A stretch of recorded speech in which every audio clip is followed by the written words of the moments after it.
Bom dia, queridos amigos do Movimento Espiritual do Jejum e Oração. Quem fala com você é o seu amigo Elton Ribeiro e vamos juntos iniciar agora o nosso jejum.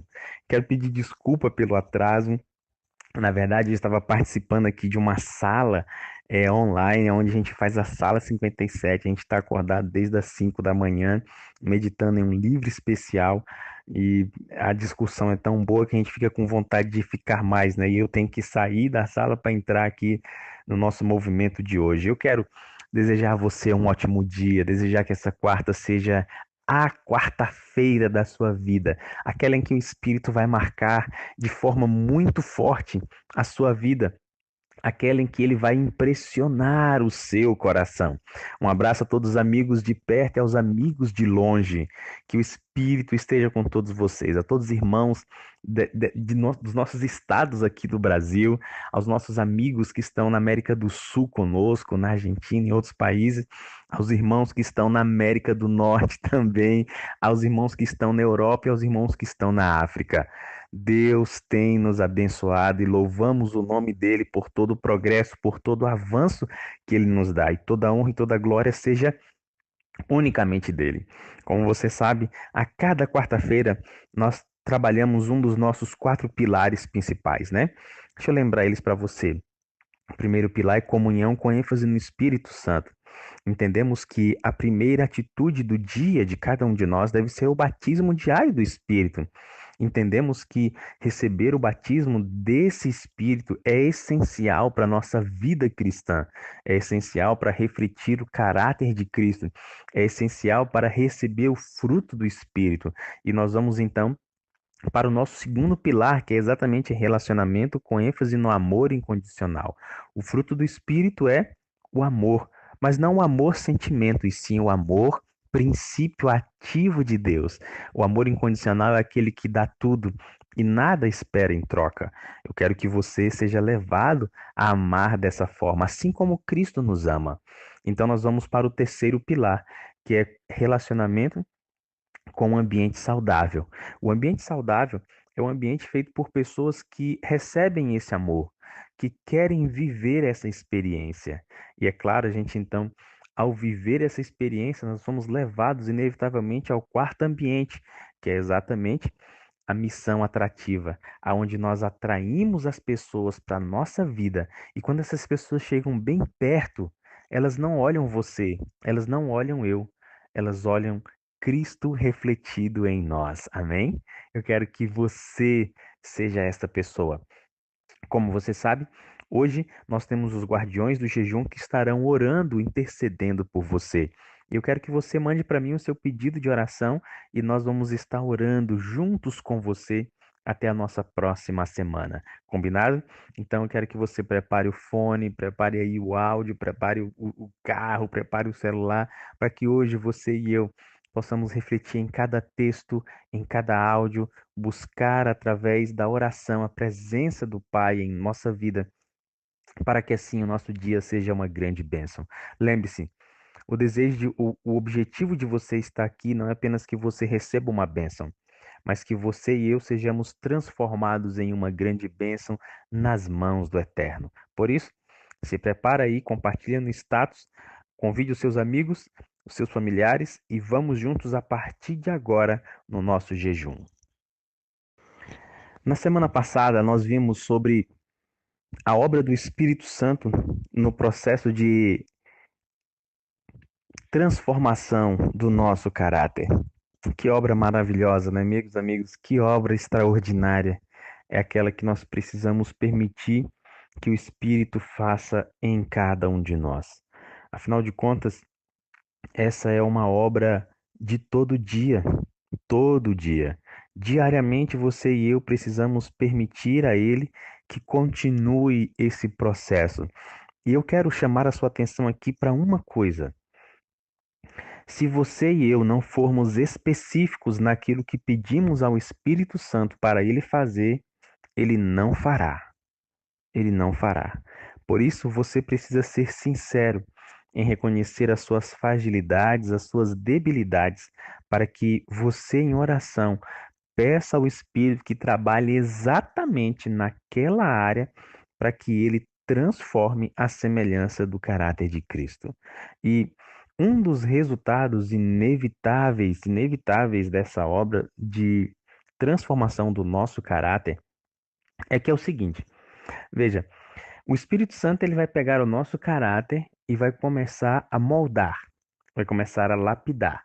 Ele vai transformar o nosso caráter em outro caráter, que é exatamente o caráter de Cristo.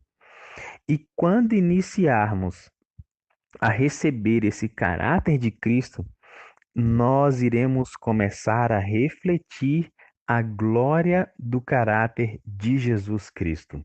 Isso é extraordinário, isso é lindo, isso é maravilhoso e deve ser uma, uma obsessão diária de cada cristão. Veja, por que que Deus tem esse desejo de refletir o caráter dele em cada um de nós? Lembra que na semana passada eu falei que nós fomos criados à imagem e à semelhança de Deus?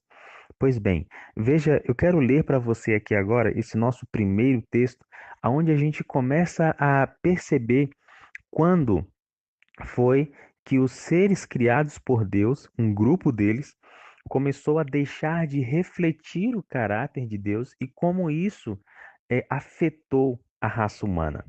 Olha o que diz. O céu todo se regozijava com refletir a glória do Criador e celebrar o seu louvor. E enquanto Deus assim for honrado, tudo era paz e era alegria. Uma nota dissonante, porém, deslustrava agora as harmonias celestiais. Os concílios celestiais instavam com Lúcifer. O Filho de Deus lhe apresentava a grandeza e a bondade e a justiça do Criador e a natureza sagrada e imutável de sua lei.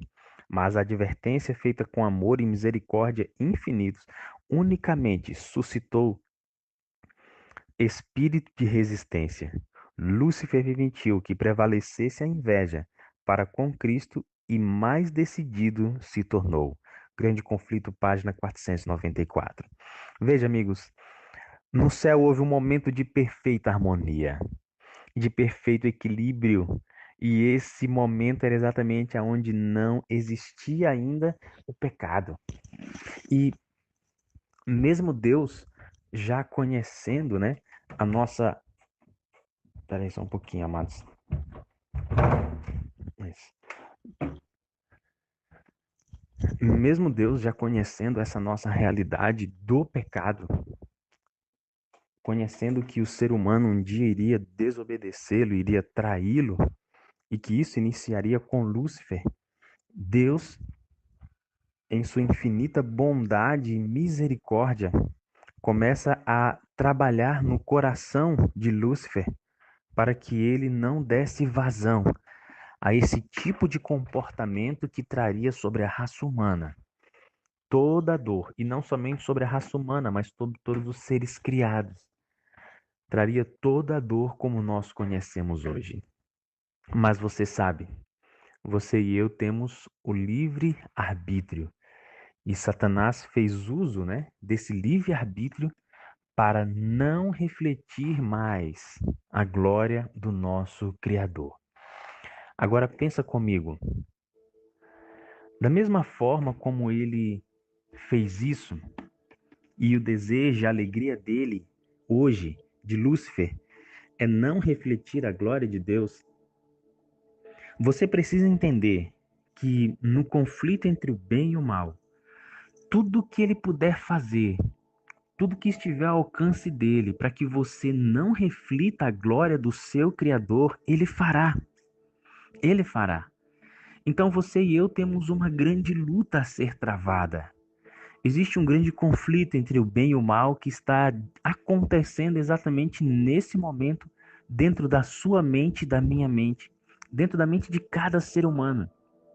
O palco da batalha não é um continente, não é isso não, amigos. O nosso problema maior não é contra essa pandemia, não, amigos. Embora ela esteja realmente tomando os noticiários, o nosso problema maior é um conflito interno que acontece entre o bem e o mal. Entre as escolhas que você e eu fazemos sobre aquelas que vão realmente levar vazão a refletir ou não a glória do nosso Criador. Nesse nosso primeiro momento do jejum, eu quero que você tenha consciência de que existe um conflito em andamento. E esse conflito está realmente é, é, tomando proporções gigantescas, porque ele está chegando ao seu final. Mas a Bíblia, e hoje você e eu veremos, que aponta que existe um vencedor. Mas esse vencedor do conflito entre o bem e o mal é Deus. Só que para que você e eu sejamos vencedores também, nós vamos precisar refletir a glória de Cristo. Isso vai demandar de mim, de você, escolhas. Por isso eu quero que hoje a sua primeira escolha do dia, dentro do nosso jejum, seja permitir que o Espírito molde mais um pouco do seu caráter e que você deseje que a sua obsessão hoje seja refletir a imagem de Cristo na sua vida. Vamos orar? Daqui a pouquinho estaremos juntos novamente e aí eu vou então acompanhar o horário certinho, tá bom? Existe uma lei do universo de Deus que ela é infalível. Aquilo que contemplamos nos molda. Aquilo que contemplamos, em certo sentido, exerce uma influência tão grande sobre a nossa vida, a ponto de que, quanto mais contemplamos, mais parecido nos tornamos com aquilo. Você quer ver um exemplo disso? Observe as pessoas que assistem filmes, novelas, principalmente as novelas, né? Que são feitas para durar muito tempo. Observe como as pessoas que assistem todos os dias, né? Esse mecanismo do diabo, eles acabam, em certo sentido, imitando a fala daquelas pessoas, imitando os trejeitos, imitando o jeito de vestir.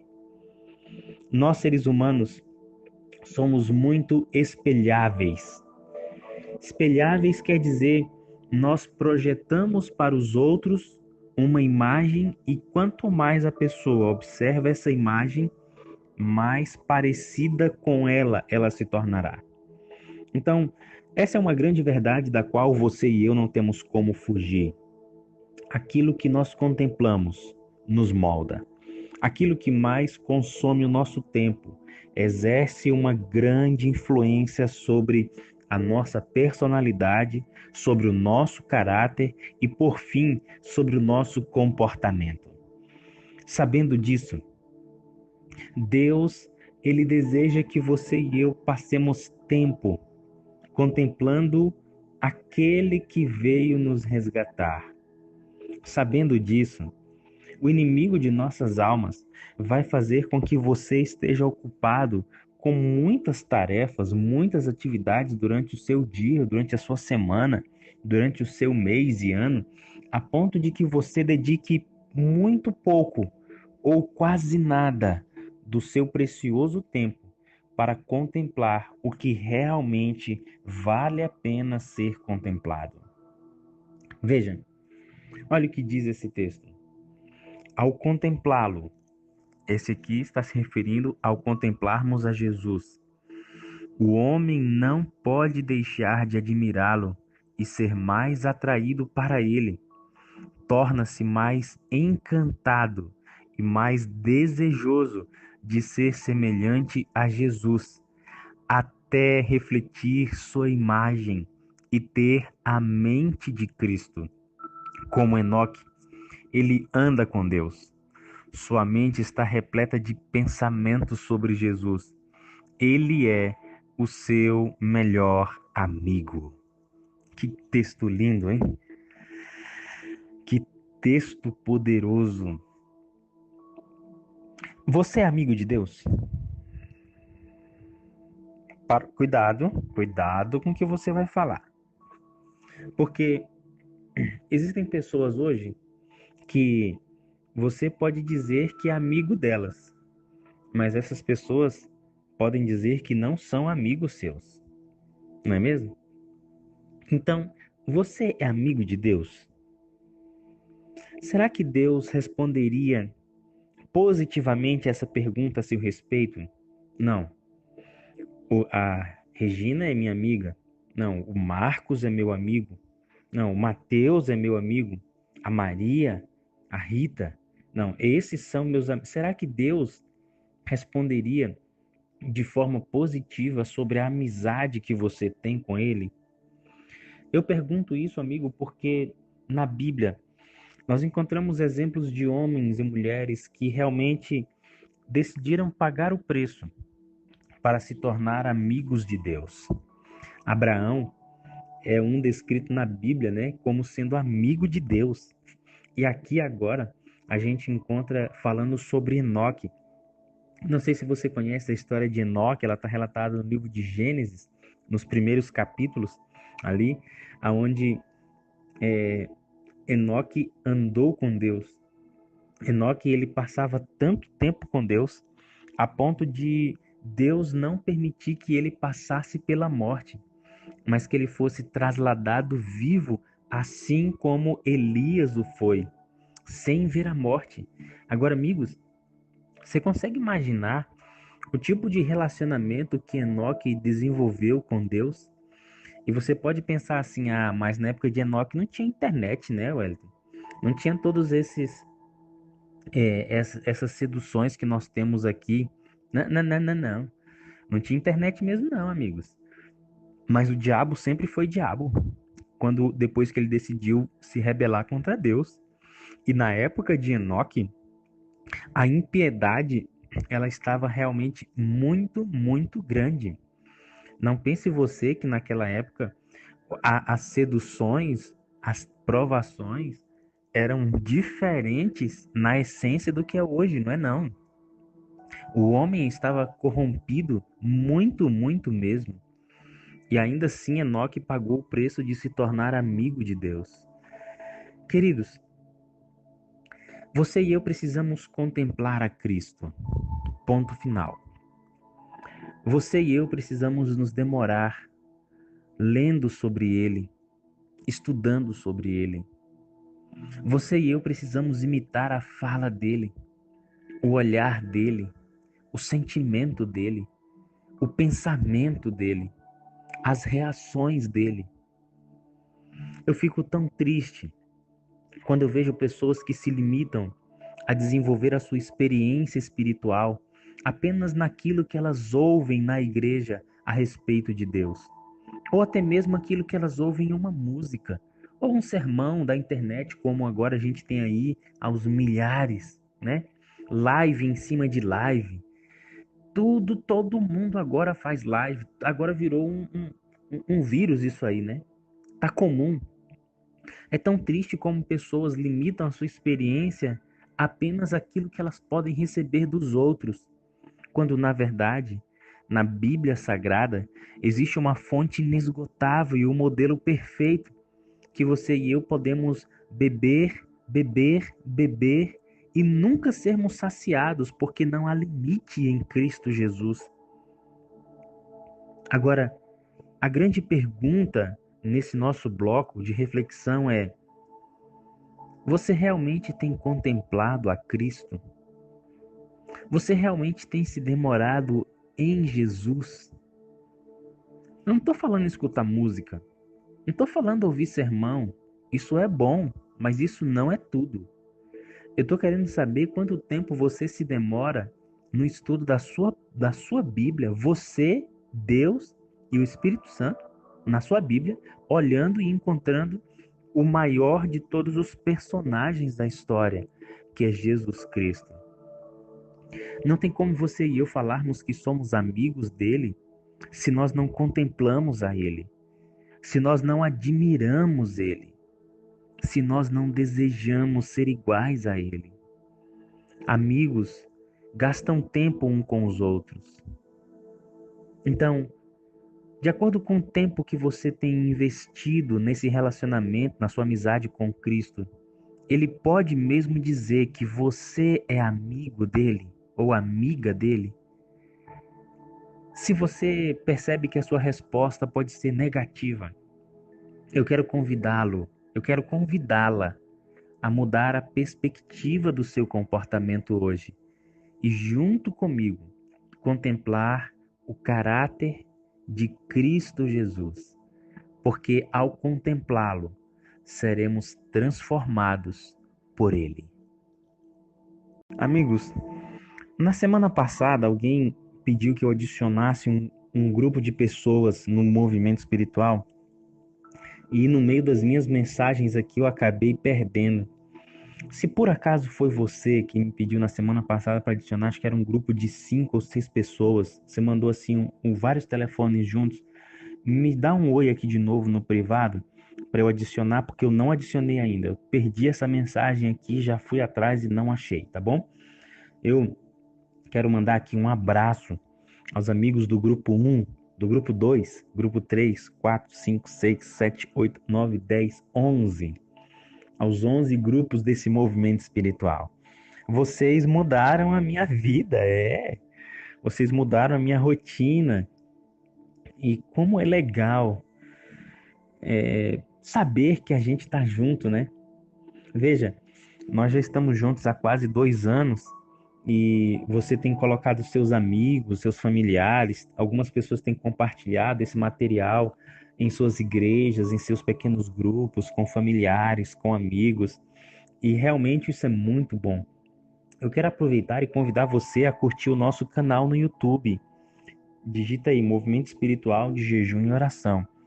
Nós temos um amigo, Rafael, ele está subindo, né? A cada dia ele sobe ali um material das reflexões da Sala 57 para o nosso canal no YouTube. E também nós vamos colocar lá todos os materiais dos jejuns que nós temos, tá bom? Então, tudo isso, muito em breve, vai estar disponível a vocês. Tenha um pouquinho de paciência, mas dá uma passadinha lá e curta, né, o nosso canal e a nossa página também no Facebook, tá certo? Eu tenho o desejo que esse nosso material permaneça compartilhado na internet, para que muitas pessoas, ao estarem em busca de conhecer alguma coisa a mais sobre Deus, acabem ali se esbarrando, né, com esses nossos meios de comunicação e aí sejam de alguma forma abençoados, assim como você tem sido abençoado e abençoada, tá certo? Eu quero ler aqui agora, dando continuidade, falamos no nosso primeiro momento sobre o início do problema, aonde Satanás decidiu não refletir mais a glória de Cristo. No segundo momento, nós vimos que você e eu precisamos dedicar tempo para contemplar a pessoa maravilhosa de Jesus Cristo. E agora, amigos, eu quero falar sobre o início desse processo de restauração. Olha o que diz esse texto. A beleza original começa a ser restaurada na pessoa. Veja, à medida que você e eu passamos tempo contemplando a pessoa de Cristo, à medida que você e eu permitimos que o Espírito Santo esteja moldando o nosso caráter, como nós vimos na semana passada, então esse processo de restauração começa a ser iniciado. A beleza original começa a ser restaurada. Você já viu algum vídeo sobre aquelas pessoas que restauram obras de arte antiga? Já viram? É extraordinário, né? Eles pegam ali a obra de arte com uma luva e eles vão com todo cuidado, exercendo ali, executando um processo bem minucioso, bem detalhado, sem pressa, não é mesmo? Sem pressa.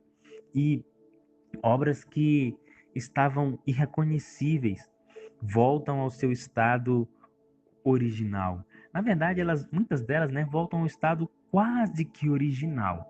Só que aqui, nesse processo de restauração do nosso caráter e da imagem e da beleza original, ela realmente vai ser restaurada mesmo, amigos.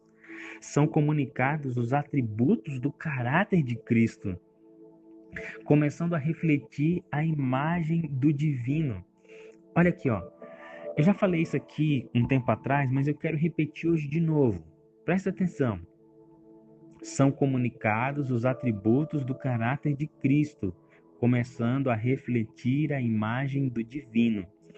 Eu falei para você que você e eu precisamos contemplar a Cristo.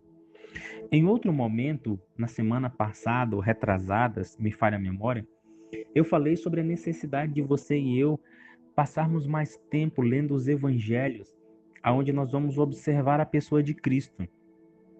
Porque ao observar a pessoa de Cristo, nós vamos dar condições para que o Espírito traga para nossa vida aquilo que nós descobrimos e enxergamos em Cristo. Se nós não contemplarmos a Cristo, nós não vamos dar espaço para que o Espírito traga aquelas características para nós, porque nós nem saberemos o que pedir. Então veja, quando você e eu nos demorarmos cada vez mais contemplando a Cristo, são comunicados os atributos do caráter divino. Então, à medida que nos demoramos olhando a Ele, os atributos do caráter dele, o Espírito vai trazer para a sua vida. Então você vai olhar como Cristo reagia quando ele estava sob uma forte pressão social. E se hoje você e eu explodimos, a gente olha para Cristo, ele tinha um autocontrole. Então você ora, Espírito, traz para minha vida esse autocontrole sob a pressão. E então o Espírito vai trazendo esses atributos. E pouco a pouco você vai continuar sendo colocado diante dessas situações de prova, né? E pouco a pouco você vai ver que você vai ser dominado pelo Espírito e você vai chegar ao momento em que vai agir e reagir exatamente como Cristo faria se estivesse no seu lugar. Aí, nesse momento, começa a ser refletida em você a imagem do divino. Aí olha o que acontece, olha aqui o restante do texto. A fisionomia dos homens e mulheres que andam e trabalham com Deus exprime paz do céu. Eles são circundados pela atmosfera celestial. Para essas pessoas, já começou o reino de Deus. Posso ouvir você dizer glória a Deus? Para estas pessoas já começou o reino de Deus. Eles possuem a alegria de Cristo, a satisfação de ser uma bênção à humanidade. Têm a honra de ser aceitos para o serviço do Mestre. É-lhes confiado o fazer sua obra em seu nome. Uau! Glória a Deus por isso, amigos. Glória a Deus. Glória a Deus. Veja, diante disso, a gente começa a refletir sobre algumas questões, né? Eu mesmo sou levado a refletir. Eu sou muito questionador. E questionar faz parte da minha natureza. E sempre que eu leio um texto como esse, eu faço algumas perguntas para mim mesmo. Veja, será que a minha fisionomia já revela, já exprime a paz do céu? Será que a sua fisionomia revela? Eu digo isso porque a minha esposa fala que eu tenho o semblante carrancudo, que às vezes eu tô com o rosto fechado, né, o semblante fechado. E de vez em quando eu tô andando na rua e tô exercitando, né? Puxa a testa para não ficar franzida, porque aqui tá falando que o meu semblante precisa refletir a paz do céu. Será que eu já realmente já sou circundado pela atmosfera celestial? Será que realmente para mim o reino de Deus já começou? Será que eu possuo a alegria de Cristo e a satisfação de ser uma bênção para aqueles que estão ao meu redor? Amigos, eu queria que você fizesse para si mesmo essas perguntas. Será que você já tem realmente na sua vida a verdadeira importância e a honra de você ser aceito no serviço do Mestre? Será que você já tem a dimensão dessa responsabilidade que repousa sobre a sua vida? Entenda, o processo, o início de restauração do caráter de Cristo, da glória de Cristo na nossa vida, vai nos levar a uma ação intencional para difundir esse caráter e essa glória aos que estão ao nosso redor. Vamos orar? Daqui a pouquinho, às 9 horas, estamos juntos novamente. Eu fico assim reflexivo, né, diante das perguntas que eu fiz no nosso momento passado sobre esse processo do início de restauração. E essas perguntas, elas são oportunas, meus queridos, porque você pode passar muitos anos dentro de uma igreja e não se questionar. Você pode passar muito tempo ouvindo sermão e não se questionar. Você pode até mesmo ler a sua Bíblia e não se questionar sobre estas coisas. Entenda, não é apenas você aceitar o sacrifício de Cristo como o seu Senhor e Salvador. Você precisa iniciar o processo de permitir que o Espírito restaure a imagem do divino em você. E nesse processo de restauração, ele não é apenas algo que vai acontecer no seu exterior. Deus não quer trabalhar somente a fachada das pessoas. Deus não quer trabalhar a aparência. Na verdade, o que acontece com o exterior é o resultado do interior. Vocês lembram na semana passada, quando nós falamos sobre a obra invisível? É de dentro para fora. Porque nós podemos muito bem demonstrar um exterior muito bonito, quando na verdade o interior está corrompido. Por isso, você e eu não podemos cair nessa armadilha.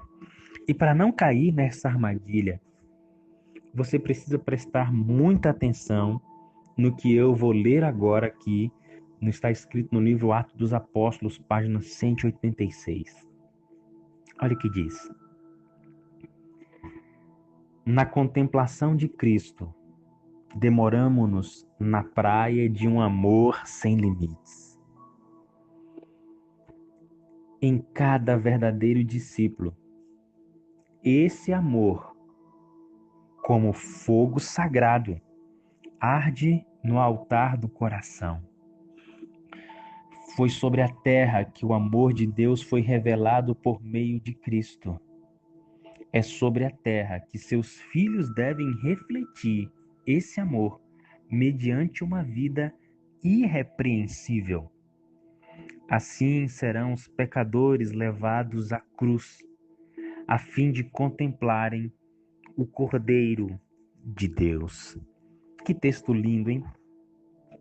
Gente, olha, eu vou falar para vocês, eu vou confessar a vocês.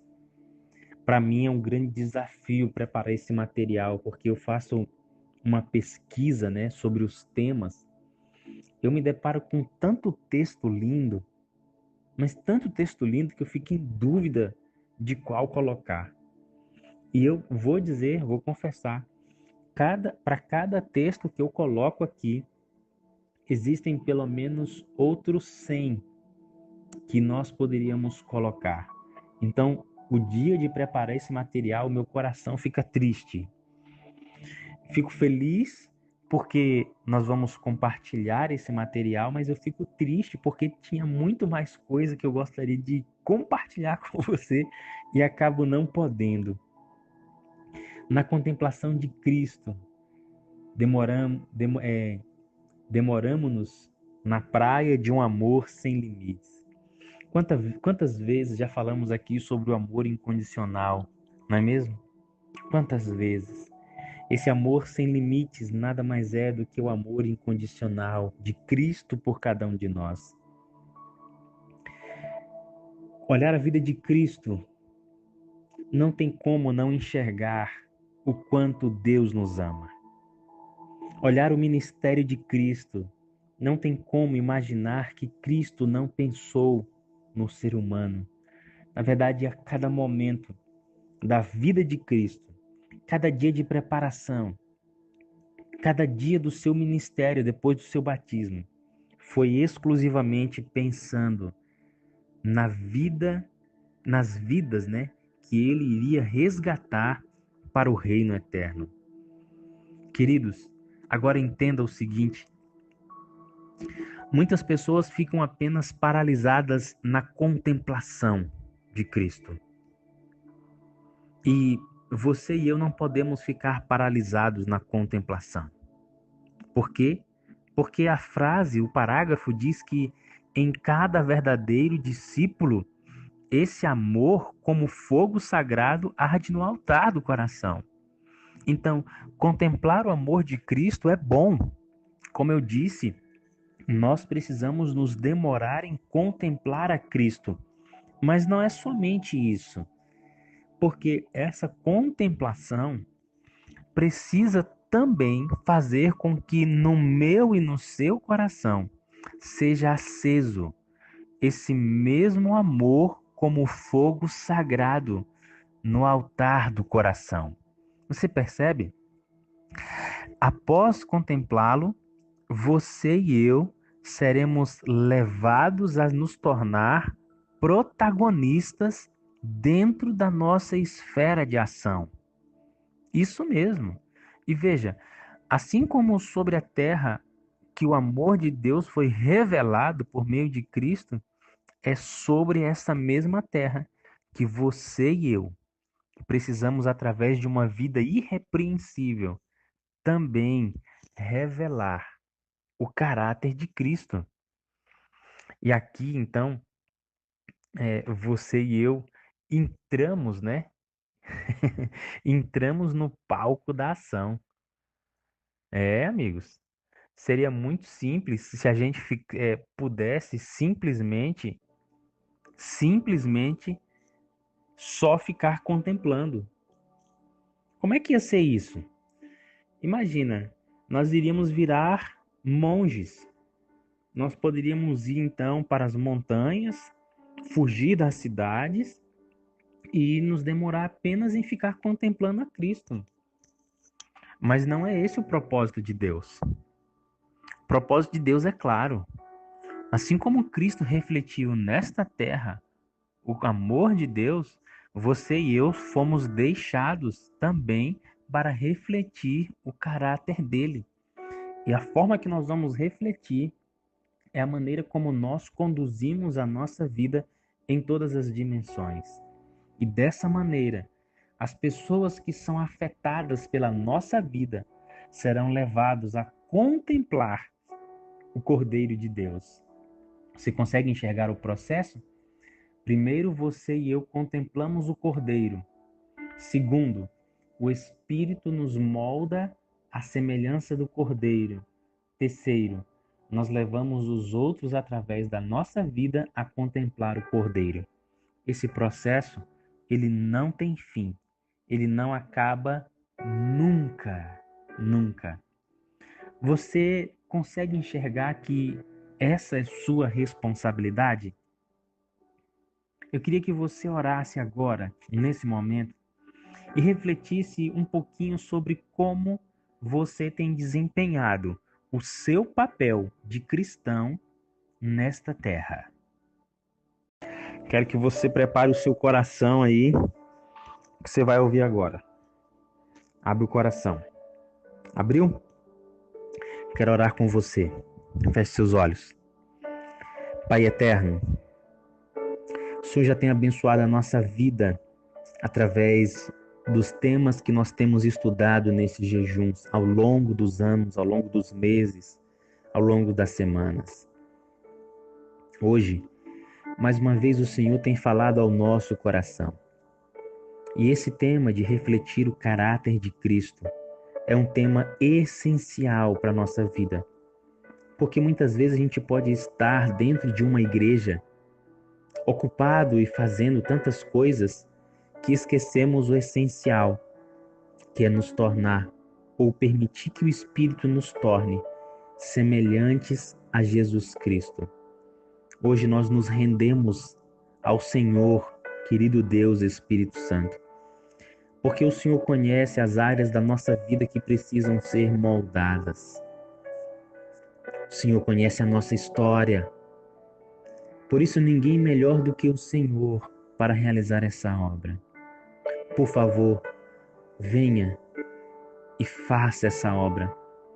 E naqueles que o Senhor já começou, por favor, continue. Continue.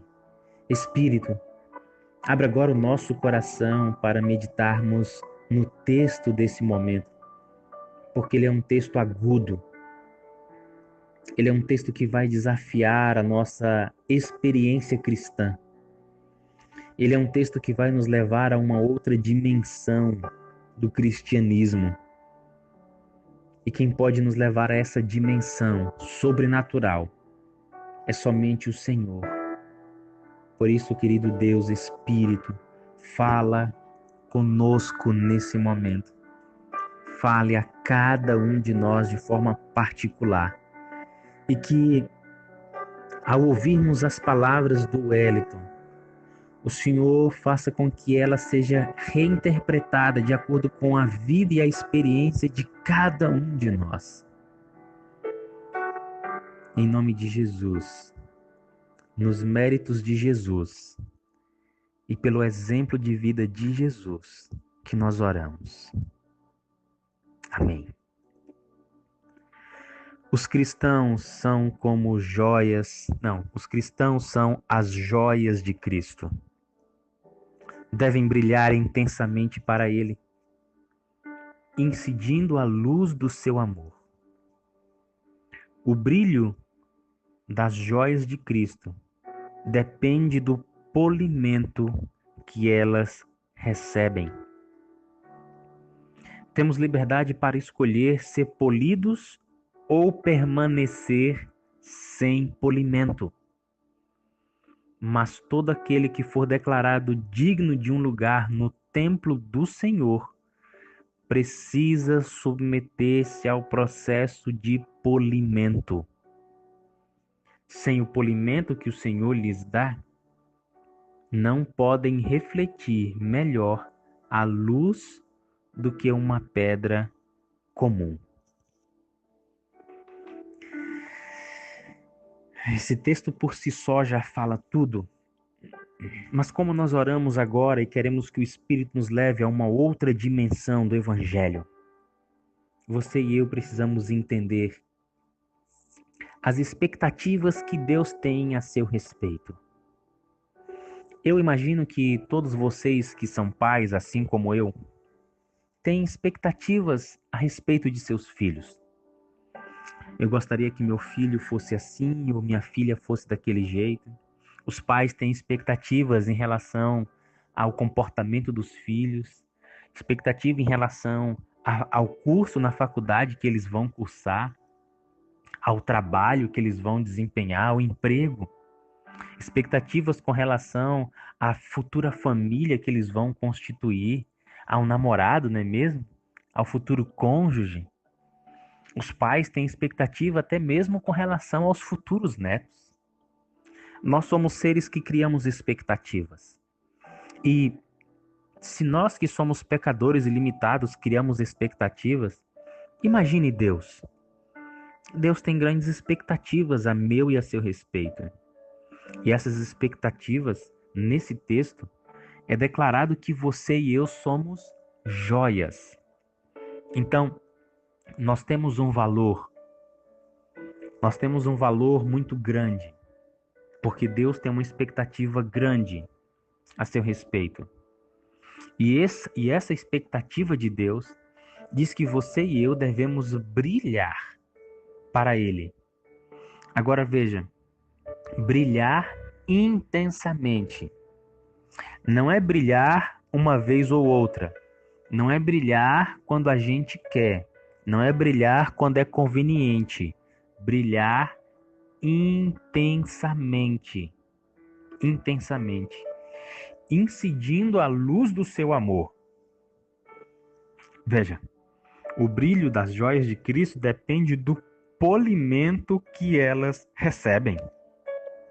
Amigos, é muito fácil quando você e eu buscamos o batismo do Espírito Santo e recebemos dele sinais de que realmente ele está ao nosso redor, de que ele está guiando a nossa vida em situações que são favoráveis.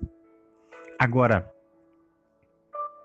quão desafiador é quando o Espírito conduz você e eu a perdoar aqueles que nos ferem, a agir com amor diante daquele que nos magoam, a ser tolerante com aqueles que são traidores.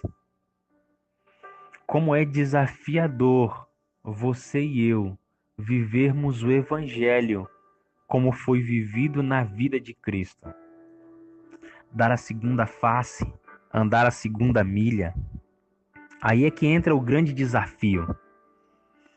É muito fácil, queridos amigos, muito fácil andar com Deus quando Ele não está trabalhando as áreas internas mais sensíveis do nosso caráter, não é?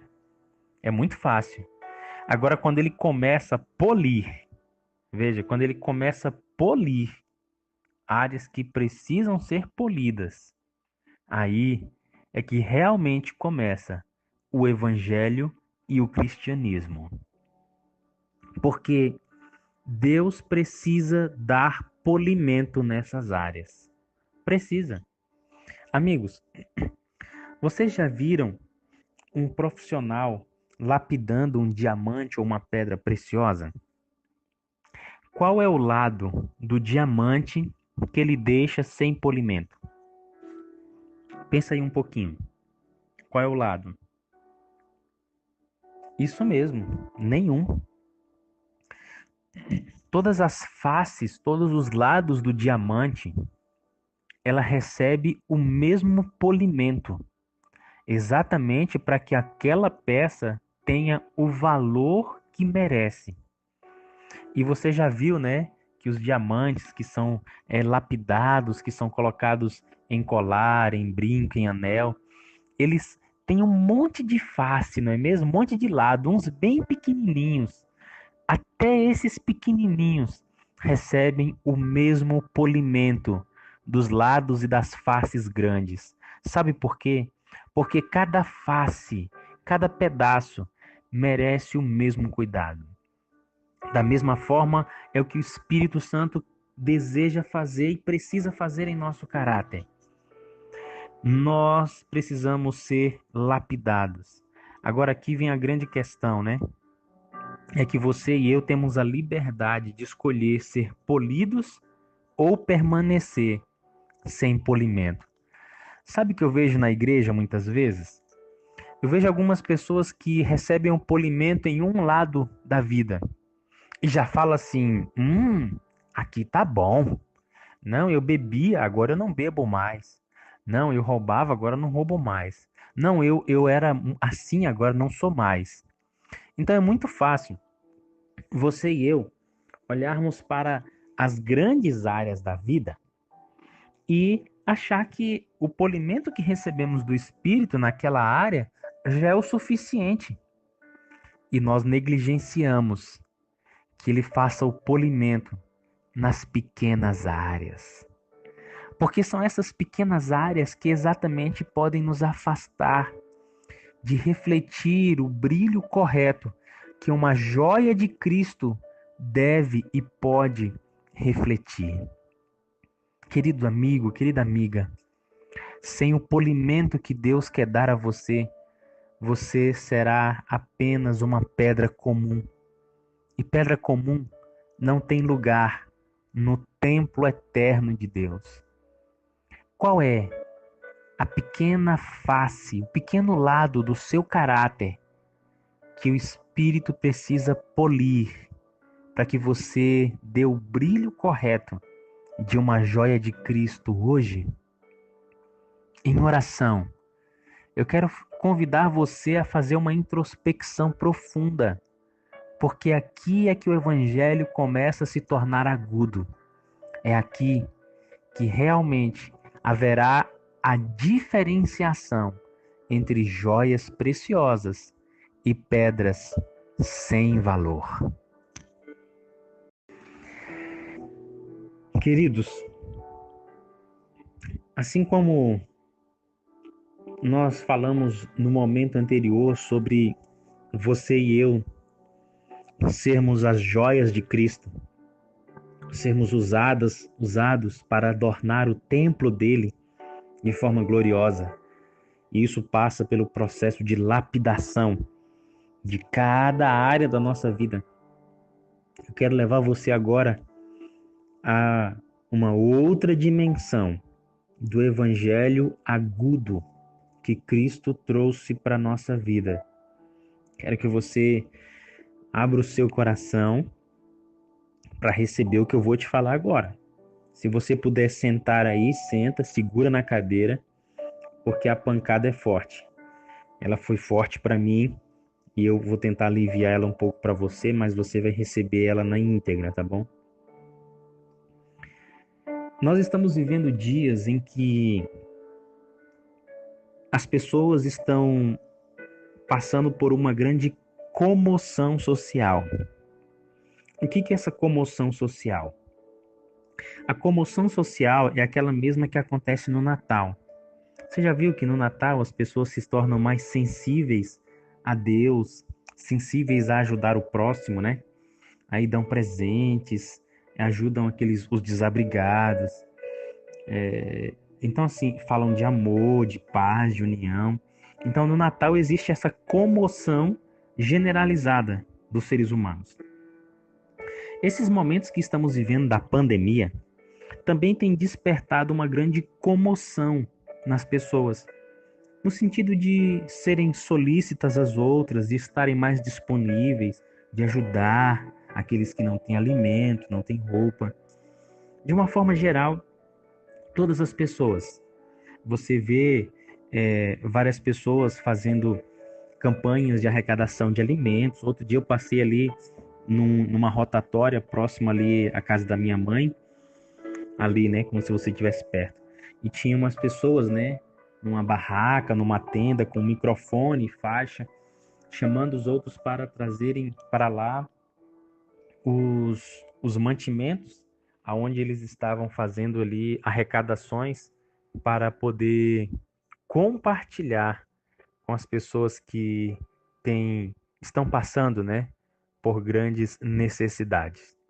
Então, esse é um momento aonde o senso de comoção tem sido despertado nas pessoas. E diante desse senso de comoção, a igreja ela tem sido desafiada a viver o evangelho de uma forma mais prática, né? Ajude seu vizinho, ajude a sua rua, tal, faça isso, faça aquilo. Eu queria, com muito carinho mesmo, e você precisa agora receber no espírito que eu vou te falar. Chamar você para prestar atenção para não cair em uma armadilha. Armadilha que essa situação pode trazer para você e para sua igreja. A igreja, ela não foi chamada para desempenhar uma obra meramente assistencialista. Essa não é a atividade da igreja. Essa é uma atividade de ONG. ONG. ONG faz isso. Igreja não. Se a igreja faz qualquer atividade e o fim dessa atividade é apenas a satisfação de uma necessidade temporal, ela não está cumprindo o seu papel. Digo isso baseado no que eu vou ler agora. Preste atenção. A obra de todo verdadeiro cristão é representar a Cristo, refletir a luz, exaltar as normas morais e, pela palavra e a influência consagradas a Deus, compelir os descuidosos e negligentes a pensar em Deus e na eternidade.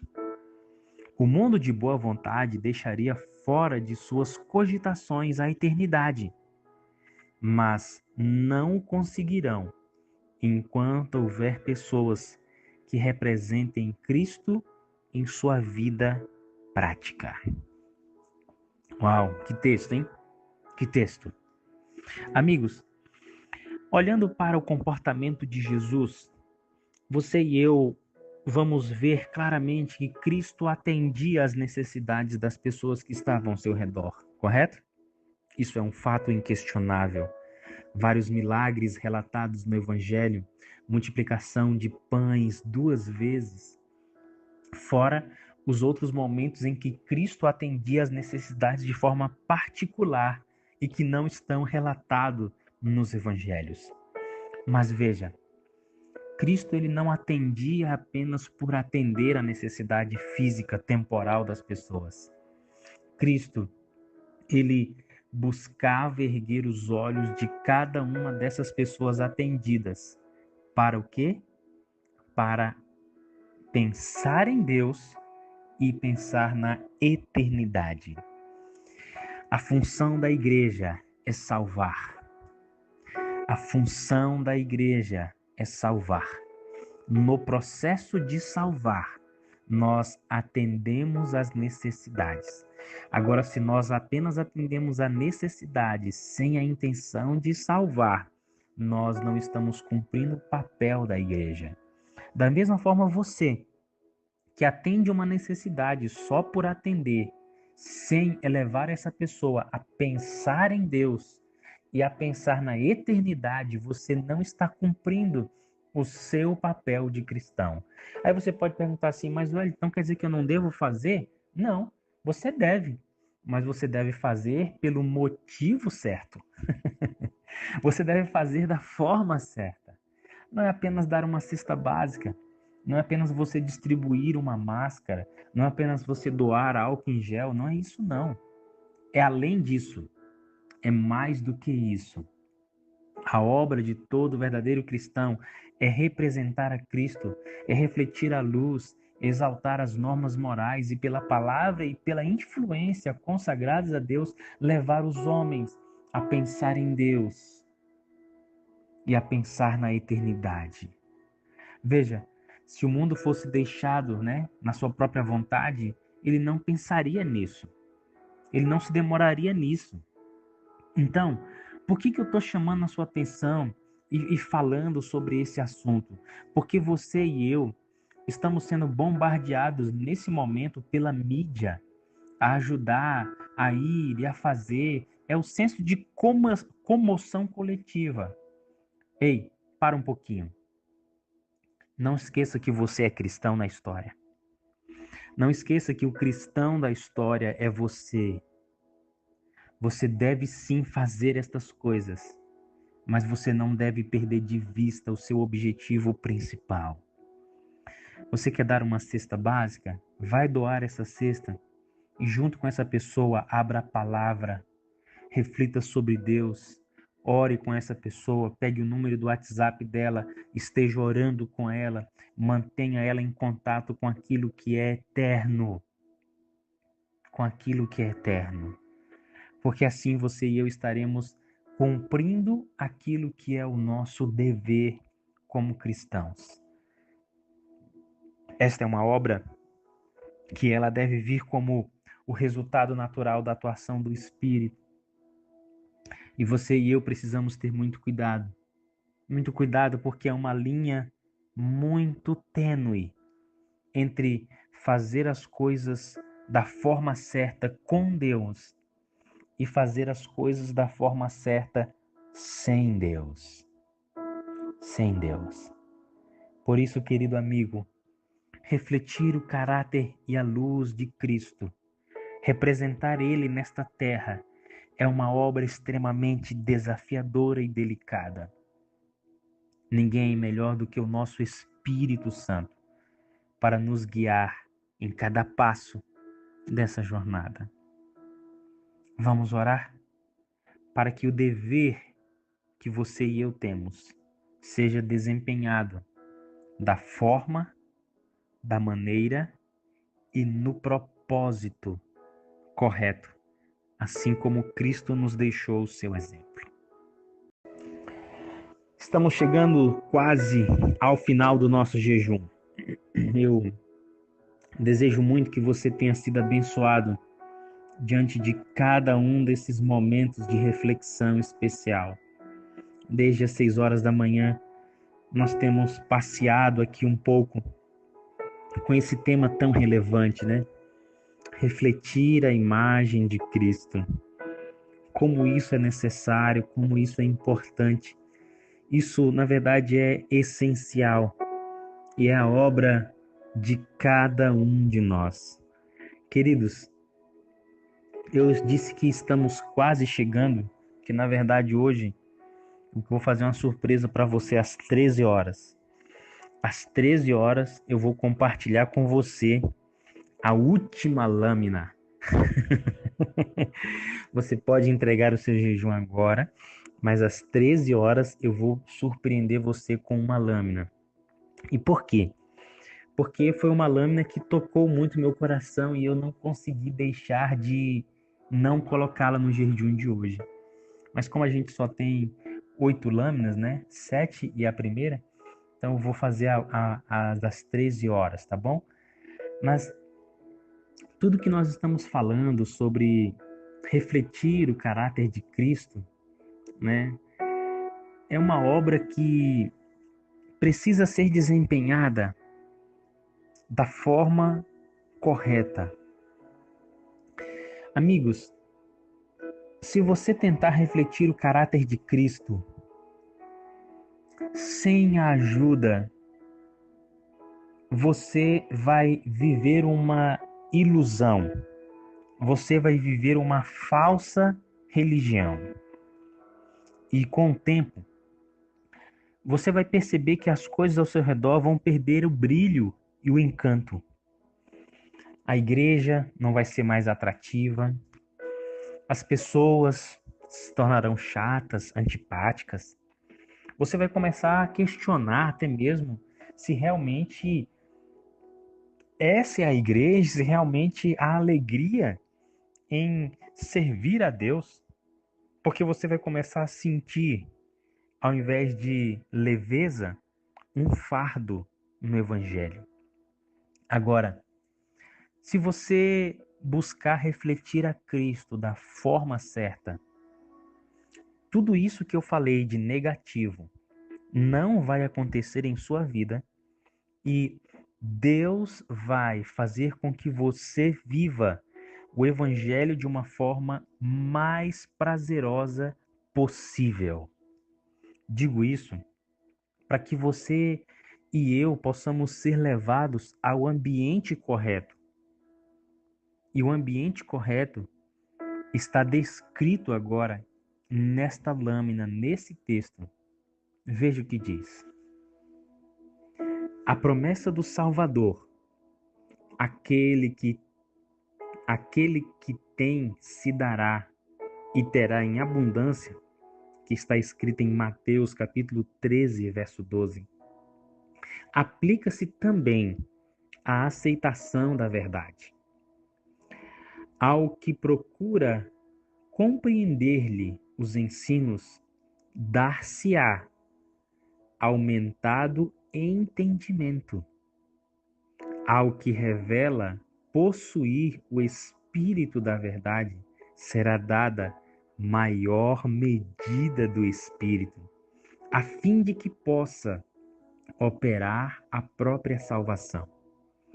A obra de refletir a Cristo perante o mundo não se efetuará jactanciosamente, mas com temor e tremor, todavia, no poder de quem?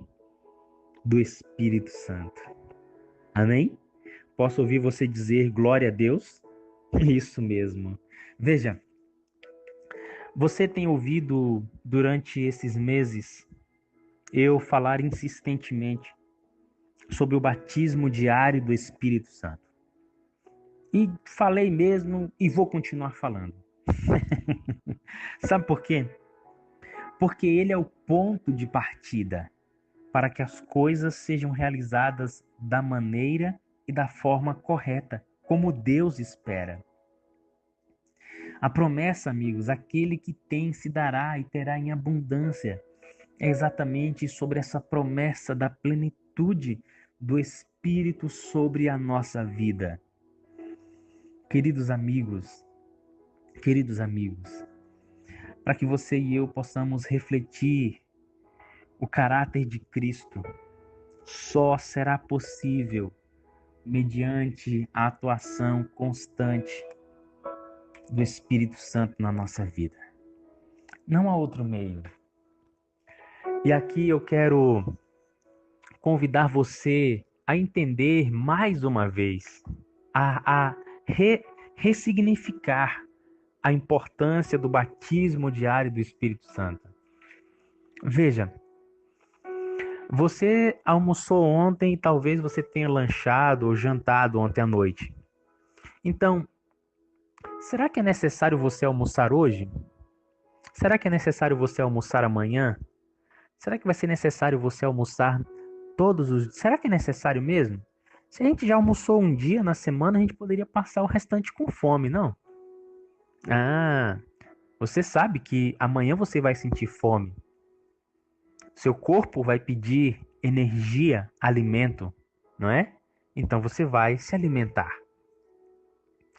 Por que que na vida espiritual nós fazemos diferente? Nós precisamos alimentar a vida espiritual. O alimento de ontem serviu para nos manter em pé ontem. O batismo que nós recebemos ontem serviu para nos manter em pé ontem. Ontem, aquilo que você pediu do batismo do Espírito Santo, o Espírito já realizou parte da obra que ele precisa realizar. Agora, hoje, você e eu vamos estar vivendo um contexto diferente. Hoje você e eu já estamos numa realidade diferente da de ontem. E há a necessidade de que hoje, mais uma vez, o Espírito seja o condutor do processo de mudança na nossa vida. Percebe? Muitas vezes a gente se limita a pedir o batismo do Espírito uma vez por semana e nos damos por contentes, por satisfeitos. Outros acham que quando batizaram na igreja já receberam a plenitude do Espírito, quando na verdade isso é um engano. Isso é um erro pensar dessa forma. O batismo, ele é diário. E veja, o batismo não somente é diário, como a atuação e os resultados desse batismo precisam ser evidenciados ao longo do dia. O batismo do Espírito não é um momento pontual, mas é uma experiência no decorrer do seu dia e do meu dia. Por isso, amigos, essa obra de refletir o caráter de Cristo só vai avançar com temor, tremor no poder do Espírito Santo. Eu não posso terminar o jejum de hoje que não em outro ambiente que não esse, porque esse é um ambiente extremamente desafiador. Você pode doar cesta básica e não refletir o caráter de Cristo. Você pode ir a uma igreja e não refletir o caráter de Cristo. Você pode até falar do amor de Deus e não refletir o caráter de Cristo. Você pode. Assim como existem muitas pessoas que fazem isso e não refletem o caráter de Cristo. Você consegue entender que esse assunto é o mais importante da Bíblia? O quanto você e eu vamos refletir o caráter de Cristo? Essa é a obra mais minuciosa a ser feita por Deus no ser humano.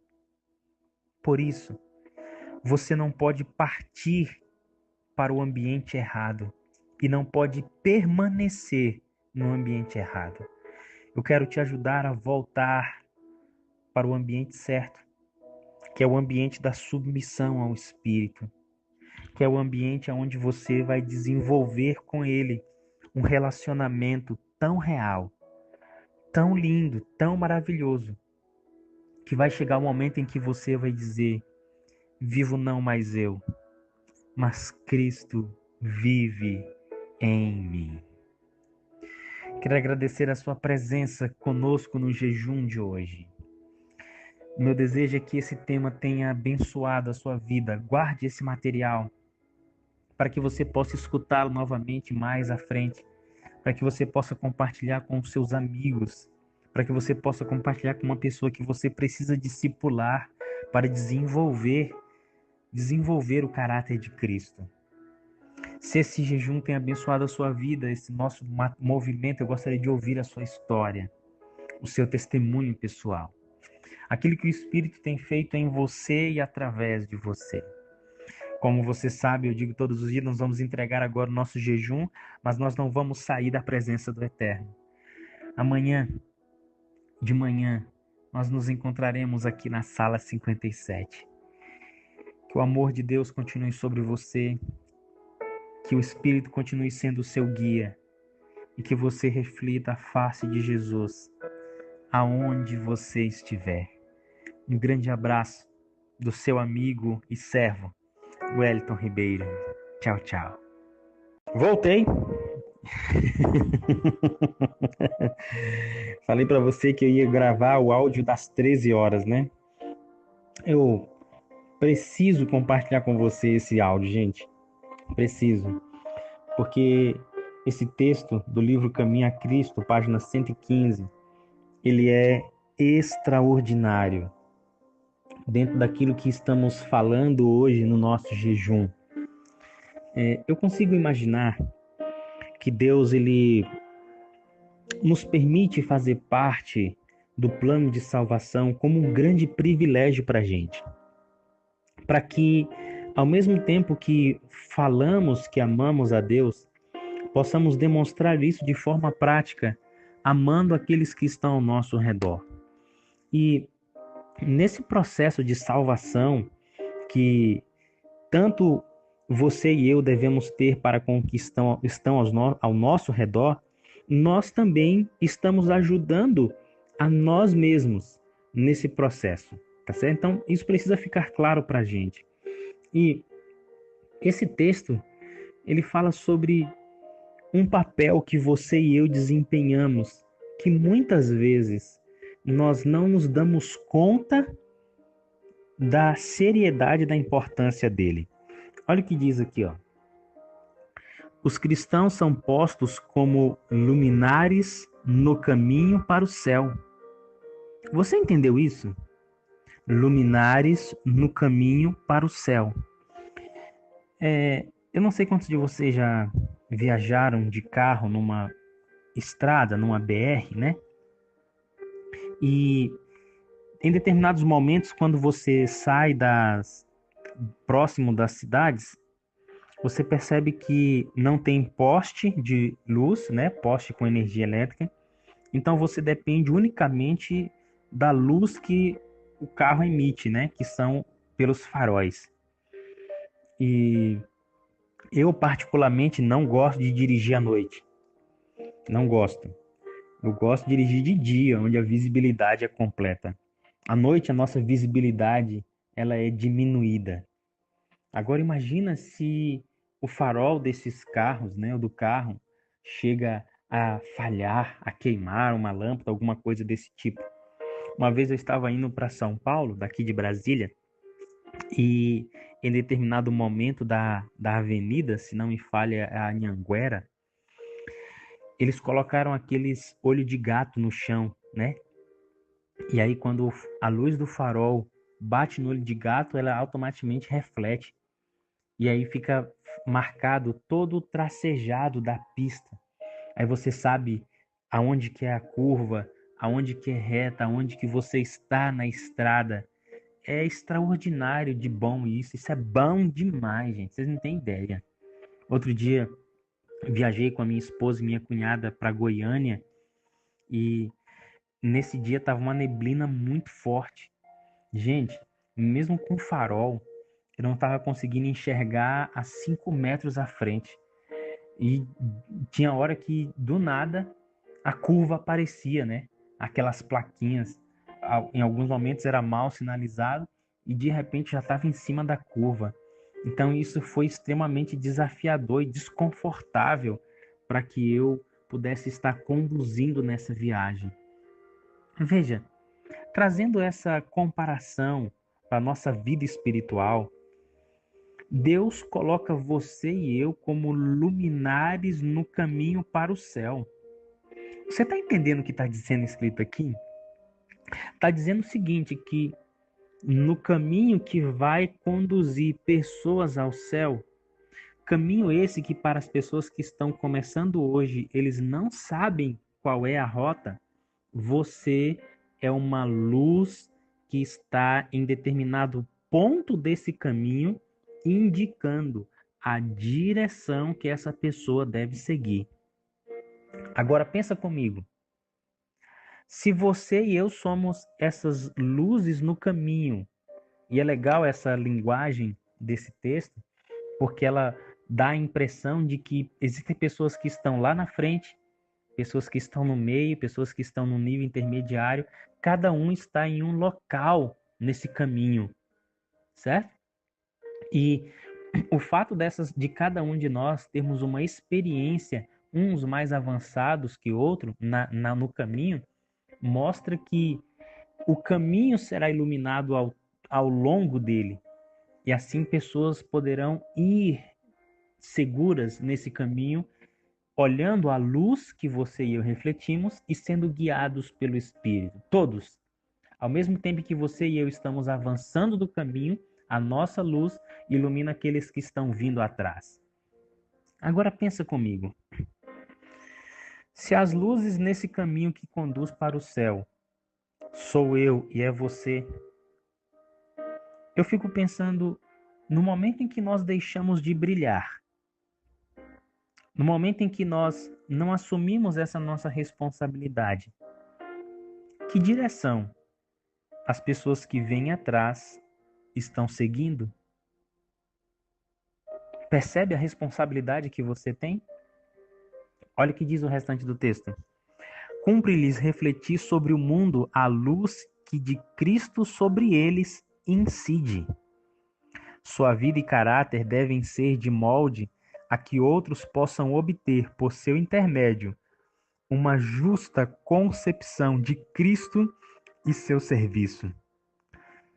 Se representamos a Cristo, faremos com que seu serviço pareça atrativo, como na realidade o é. Cristãos que acumulam sombras e tristezas em sua alma, que murmuram e se queixam, estão dando aos outros uma falsa ideia de Deus e da vida cristã. Dão a impressão de que Deus não se compraz em que seus filhos sejam felizes, dando assim um falso testemunho de nosso Pai Celestial. Amigos, que coisa extraordinária esse texto. Esse texto deixa claro para mim que você e eu temos uma responsabilidade de refletir de forma correta o caráter de Cristo, para que a luz que dele incide sobre nós seja transmitida a outros e que você e eu, da forma correta, demonstremos o verdadeiro prazer e a alegria que existe em servir a Deus e que você e eu não permitamos que o nosso estilo de vida não permita que o seu estilo de vida, que a sua vida traga um testemunho falso sobre o Pai Celestial. Que você e eu, guiados pelo Espírito, testifiquemos da forma certa e que você e eu iluminemos o caminho que conduz ao céu para aqueles que estão vindo atrás de nós sejam guiados, assim como nós estamos sendo guiados por outros às mansões eternas. Ótimo dia, ótimo restante de tarde para você e a gente se encontra amanhã na sala 57.